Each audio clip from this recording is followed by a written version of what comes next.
जहां पर यह ब्लास्ट हुआ चारों तरफ सिर्फ और सिर्फ गाड़ियों का मलबा था। साफ तौर पर बता दिया कि यह कोई सीएनजी या सिलेंडर ब्लास्ट नहीं था। किसी संदिग्ध ने 3 घंटे तक पार्किंग में गाड़ी को खड़े रखा।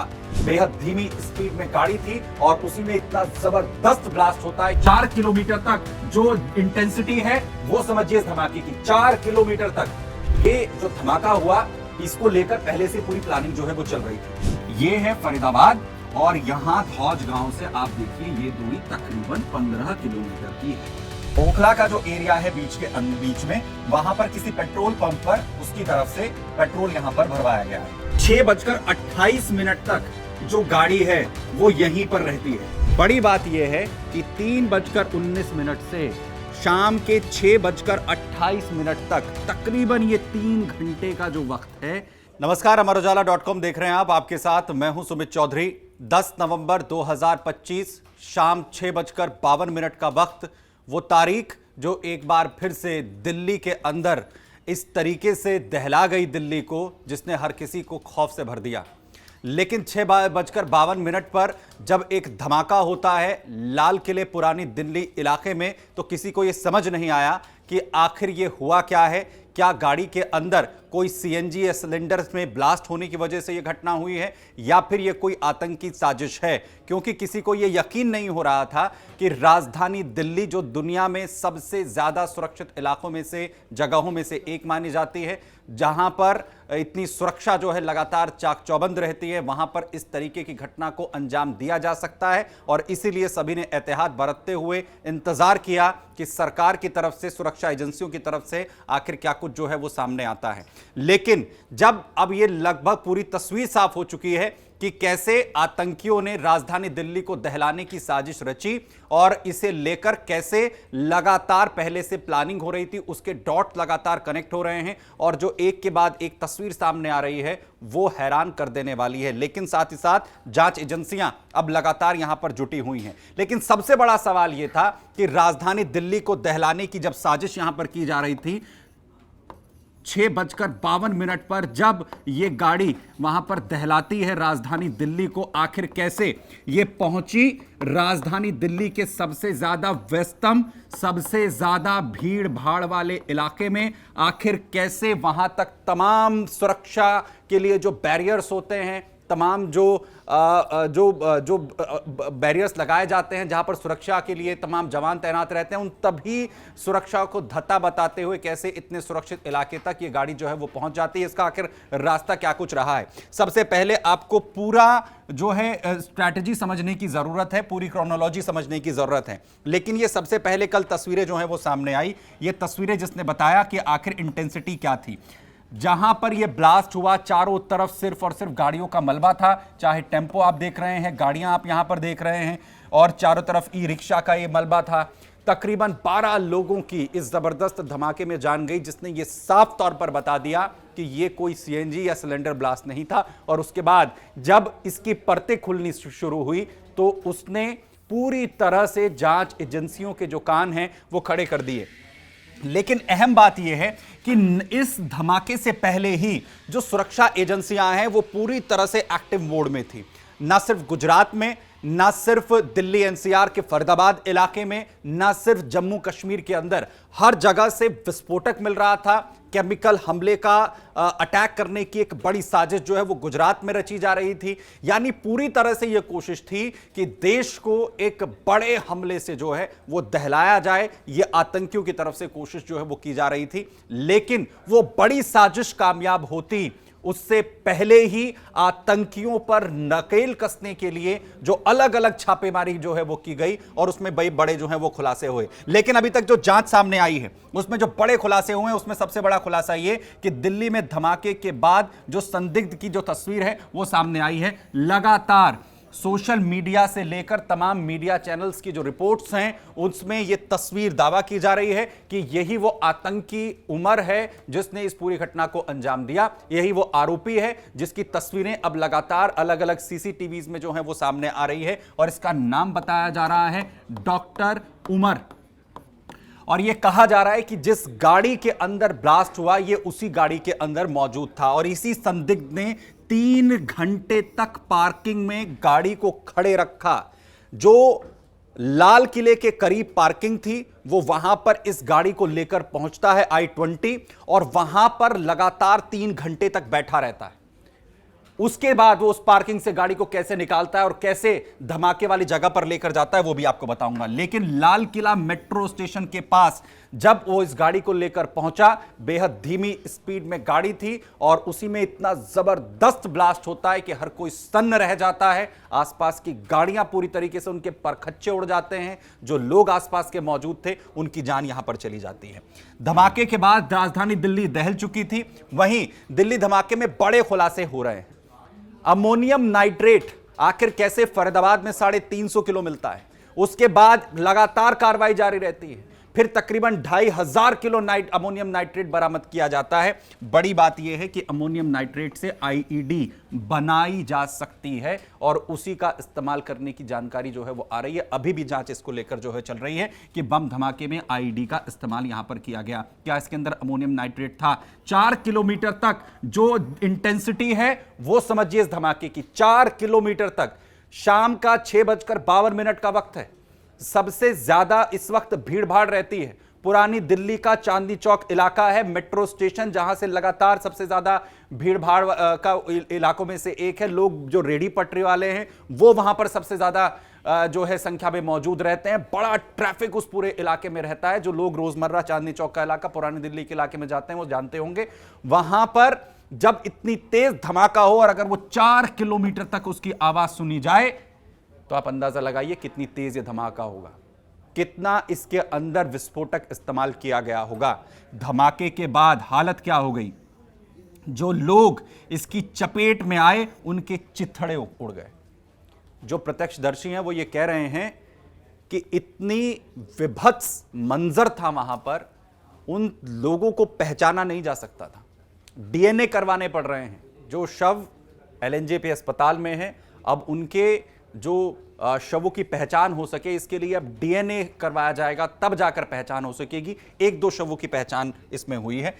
अभी तक जो खुलासे हो रहे हैं वो ये बताने के लिए काफी हैं कि आखिर क्या साजिश जो है वो रची जा रही थी इस धमाके को लेकर। दूसरी तरफ दिल्ली में जो ये विस्फोट किया गया, इसमें एक जानकारी और सामने आई कि डेटोनेटर का इस्तेमाल किया गया धमाके के लिए। यानी ये जो धमाका हुआ इसको लेकर पहले से पूरी प्लानिंग जो है वो चल रही थी।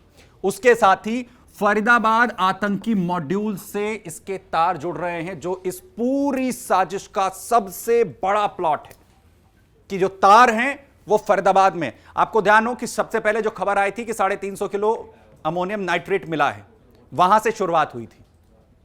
इसके साथ ही जो है गुजरात के अंदर आतंकी को पकड़ा जा रहा है, राइसिन नाम का एक खतरनाक केमिकल बनाया जा रहा है, इसे लेकर जो है वो खुलासा हुआ था। फिर साथ ही साथ अब खबर ये सामने आई कि फरीदाबाद में जिस डॉक्टर को पकड़ा गया था, पहली गिरफ्तारी आपको याद हो कि सहारनपुर से हुई थी। सहारनपुर में आदिल नाम के एक शख्स को पकड़ा गया था, वो डॉक्टर आदिल था।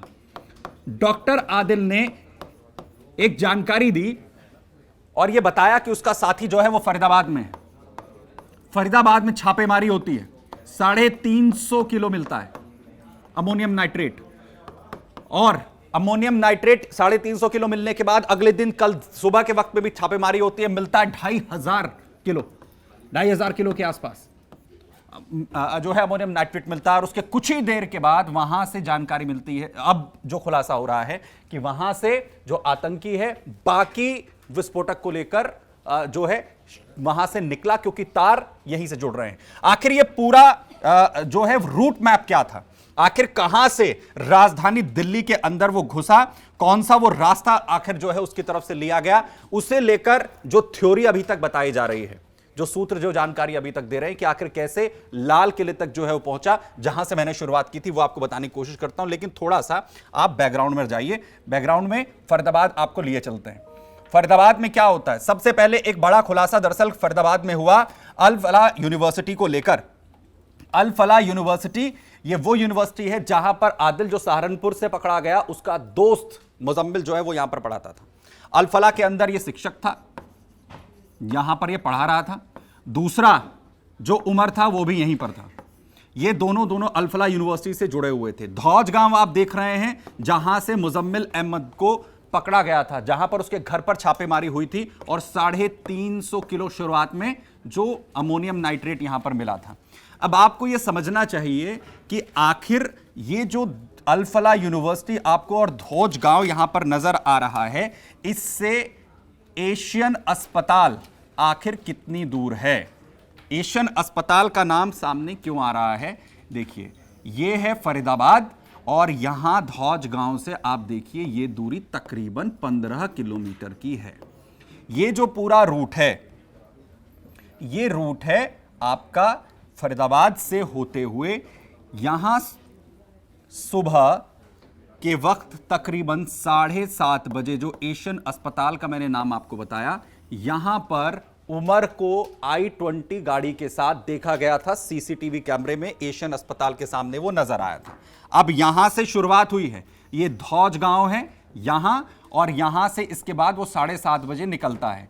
फिर तकरीबन 8:15 बजे 8:13 पर यह है बदरपुर का एक टोल प्लाजा, जहां पर भी उसकी गाड़ी को स्पॉट किया गया। वक्त था 8:13 का।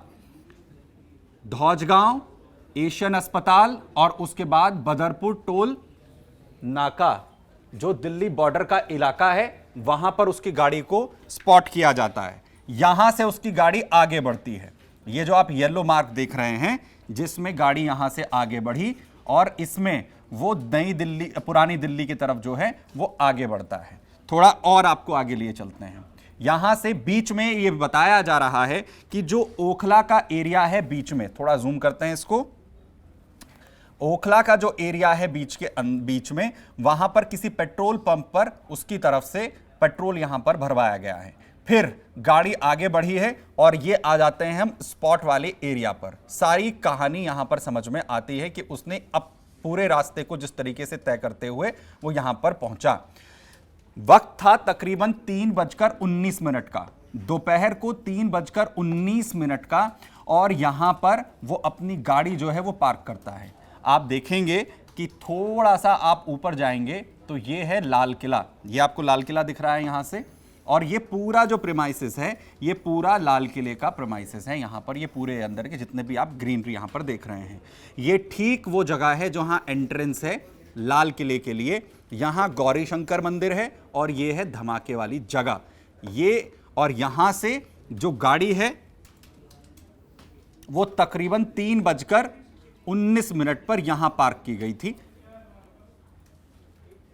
यहां पर सुनहरी मस्जिद है, सुनहरी मस्जिद का ये पूरा पार्किंग एरिया है जिसके अंदर इस गाड़ी को पार्क किया गया।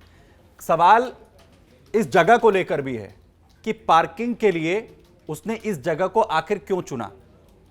जब वो फरीदाबाद की ओर से आ रहा था, उसने ओखला के रास्ते होते हुए लाल किले के पास यहां पर आकर 3:19 पर गाड़ी को जो है वो पार्क कर दिया। क्या वहां से खुद को बचाने की कोशिश की जा रही थी, क्योंकि लगातार वहां पर छापेमारी हो रही थी, उसकी गाड़ी में जो विस्फोटक था या उसे कहीं और लेकर वो जा रहा था। 3:19 पर जब वो यहां पर पहुंचा तो आते ही अगर धमाका होना था तो क्या आखिर यहीं आकर उसे धमाका करना था, ये सवाल था। क्या वो यहां पर धमाका नहीं कर सकता था? और 6:28 तक जो गाड़ी है वो यहीं पर रहती है। इसी सुनहरी मस्जिद के पास ये जो पार्किंग एरिया है यहां पर गाड़ी को रखा जाता है। बड़ी बात यह है कि 3:19 से शाम के 6:28 तक तकरीबन ये 3 घंटे का जो वक्त है, इसमें जो यहां पर आरोपी उमर है वो लगातार यहां पर उस गाड़ी के अंदर मौजूद रहा। वो गाड़ी से 1 मिनट के लिए भी नहीं उतरा। वो गाड़ी में लगातार 3 घंटे तक बैठा रहा। आखिर वो गाड़ी के अंदर क्या कर रहा था? क्या वो विस्फोटक को तैयार कर रहा था? क्या वो अपनी अगली प्लानिंग के लिए तैयारी कर रहा था?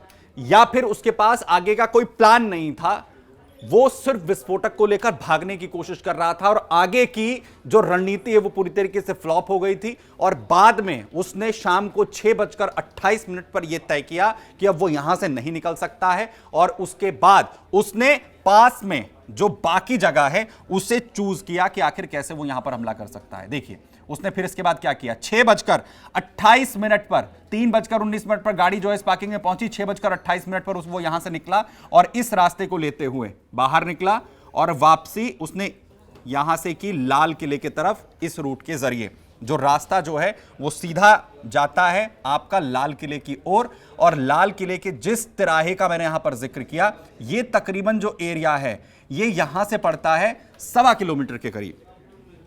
पार्किंग से यहां तक का जो पूरा रास्ता है मेट्रो स्टेशन के गेट नंबर 1 का, वो तकरीबन जो है 1 किलोमीटर 1.25 किलोमीटर के करीब का है। और वो जब यहां पर पहुंचता है, जो प्रत्यक्षदर्शी हैं उनकी तरफ से यह बताया गया कि गाड़ी की जो स्पीड है वो बहुत धीमी थी, बहुत धीमे जो है वो यहां पर चल रहा था, यानी कि रेड लाइट पर धमाका होता है, गाड़ी वहां पर रुकती है, क्योंकि अमूमन व्यस्तम सड़कों में से एक सड़क है ये, शाम का जो है वो वक्त है, ट्रैफिक भी अच्छा खासा होता है, उसी दौरान ये पूरी तरीके से धमाका होता है। थ्योरीज अलग अलग आ रही हैं कि यहां पर पूरी प्लानिंग के साथ भी धमाका किया जा सकता है, इस हमले को अंजाम दिया जा सकता है, और एक थ्योरी यह है कि कोई तैयारी नहीं थी, हड़बड़ी में इसे जो है वो अंजाम दिया गया, क्योंकि फरीदाबाद में बड़ी कार्रवाई चल रही थी, अलग अलग जगहों पर लगातार जो है वो छापेमारी यहां पर हो रही थी। लेकिन इस जगह को अगर उसने अंतिम वक्त में पूरी तरीके से तय किया, जहां पर इस सुनहरी मस्जिद के पास जो गाड़ी की पार्किंग थी उसमें इस पूरी स्ट्रैटेजी को उसने तैयार किया, तो क्या उसे ये पूरी जो सड़क जो भरी हुई थी उस वक्त उसे सबसे ज्यादा मुफीद लगी धमाका करने के लिए, ये सबसे बड़ी बात है। और अब उसे क्यों लगता है ऐसा, क्योंकि यहां से लाल किले की जो दूरी है वो सिर्फ 150 मीटर की है। 150 मीटर यहां पर आप यहां पर देखेंगे शीशगंज गुरुद्वारा, जिसकी दूरी सिर्फ 500 मीटर है। इसके अलावा यहां पर है गौरी शंकर मंदिर, जहां पर ये गौरी शंकर मंदिर सोमवार का दिन था, बड़ी संख्या में जो लोग हैं वो दर्शन करने के लिए पहुंचते हैं। यहां पर है जैन मंदिर, जिसमें अमूमन लोग जो हैं वो दर्शन करने के लिए आते हैं, और साथ ही साथ चांदनी चौक से जो आने वाली गुजरने वाली भीड़ है, लाल किले जो आने वाले लोग हैं वो यहां पर पहुंचते हैं। यानी कि फरीदाबाद से तकरीबन सुबह 7 बजे के करीब जो गाड़ी है वो निकलती है, बदरपुर से होते हुए, जो बदरपुर टोल प्लाजा है वहां से होते हुए, ओखला इंडस्ट्रियल एरिया से होते हुए पुरानी दिल्ली के इलाके तक पहुंचती है। 3 घंटे तक जो आरोपी है, जो इसमें संदिग्ध बताया जा रहा है, वो अपनी गाड़ी को 3 घंटे एक जगह पर पार्क कर रखता है, और उसके बाद 6:28 पर गाड़ी निकलती है, और यहां से 1.25 किलोमीटर का जो डिस्टेंस है वो तकरीबन 20 मिनट में तय किया जाता है, और 6:52 पर वो हुआ जिसने पूरी राजधानी दिल्ली को दहला दिया। लेकिन सवाल कई रह गए हैं। सवाल ये कि फरीदाबाद में क्या इससे बड़ी साजिश रची जा रही थी?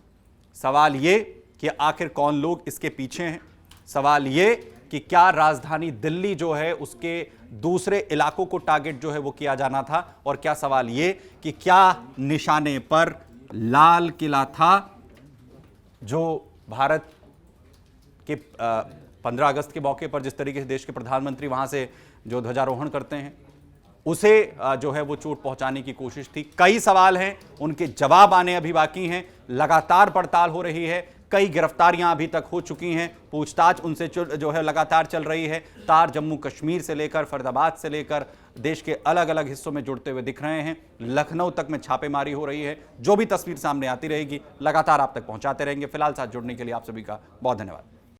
अगर आप ये वीडियो YouTube पर देख रहे हैं तो हमारे चैनल को सब्सक्राइब कर बेल आइकन दबाएं, और Facebook पर देख रहे हैं तो हमारे पेज को लाइक करें।